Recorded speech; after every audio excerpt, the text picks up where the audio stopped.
18 ಇಲಾಖೆಗಳ 11,938 ಹುದ್ದೆಗಳ ನೇಮಕಾತಿ ಪ್ರಕ್ರಿಯೆಗೆ ತಯಾರಿ. ಹುದ್ದೆ ಭರ್ತಿ ಕೆಇಎತ್ತ ಒಲವು. ಹಾಯ್ ಹಲೋ ವೀಕ್ಷಕರೇ, ತಮ್ಮೆಲ್ಲರಿಗೂ ಸ್ವಾಗತ. ಇಂದಿನ ಈ ಒಂದು ವಿಡಿಯೋದಲ್ಲಿ ನೇಮಕಾತಿಗಳ ಬಗ್ಗೆ ಒಂದು ಬಿಗ್ ಬ್ರೇಕಿಂಗ್ ಅಪ್ಡೇಟ್ ಅನ್ನು ತಮ್ಮೊಂದಿಗೆ ಶೇರ್ ಮಾಡ್ತಾ ಇದ್ದೀನಿ. ವಿಡಿಯೋನ ಸ್ಟಾರ್ಟ್ ಮಾಡೋಣ. ಅದಕ್ಕಿಂತ ಮುಂಚೆ ನೀವು ಕೊಡುವ ಒಂದೇ ಒಂದು ಲೈಕ್ ನಮಗೆ ಸಪೋರ್ಟ್ ಆಗಿರುತ್ತೆ. ದಯಮಾಡಿ ವಿಡಿಯೋನ ಲೈಕ್ ಮಾಡಿ, ಅದರ ಜೊತೆಗೆ ನಮ್ಮ ಯೂಟ್ಯೂಬ್ ಚಾನಲನ್ನು ಕೂಡ ಸಬ್ಸ್ಕ್ರೈಬ್ ಮಾಡಿಕೊಳ್ಳಿ. ಸ್ಕ್ರೀನ್ ಮೇಲೆ ಗಮನಿಸ್ತಿರ್ಬೋದು, ಸರ್ಕಾರದ 18 ಇಲಾಖೆಗಳಲ್ಲಿ ವಿವಿಧ ವೃಂದಗಳ 11,938 ಹುದ್ದೆಗಳ ನೇರ ನೇಮಕಾತಿ ಪ್ರಕ್ರಿಯೆ ನಡೆಸಲು ಕರ್ನಾಟಕ ಪರೀಕ್ಷಾ ಪ್ರಾಧಿಕಾರ ಕೆಇಎ ಸಿದ್ಧತೆ ನಡೆಸಿದೆ.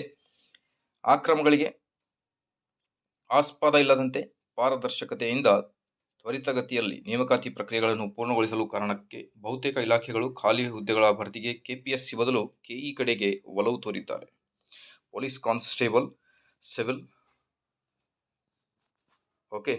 ಅದಾದ ಮೇಲೆ CRDAR 1600 ರಾಜ್ಯ ಮೀಸಲು ಪೊಲೀಸ್ ಪಡೆ 1687 ಸೇರಿ ಗೃಹ ಇಲಾಖೆಯ ವಿವಿಧ ವೃಂದಗಳ ಒಟ್ಟು 7813, ಕರ್ನಾಟಕ ವಸತಿ ಶಿಕ್ಷಣ ಸಂಸ್ಥೆಗಳ ವಿವಿಧ ವೃಂದಗಳ 1320, ವಾಣಿಜ್ಯ ತೆರಿಗೆ ಇಲಾಖೆಯ 706 ಹುದ್ದೆಗಳು ಸೇರಿದಂತೆ ಉಳಿಕೆ ಮೂಲ ವೃಂದದ ಒಟ್ಟು 9244 ಹಾಗೂ ಕಲ್ಯಾಣ ಕರ್ನಾಟಕ ವೃಂದದ 2694 ಹುದ್ದೆಗಳ ನೇಮಕಾತಿಗೆ ಕೆಇಎ ತಯಾರಿ ನಡೆಸಿದೆ ಅಂತ ಹೇಳ್ತಾ ಇದ್ದಾರೆ.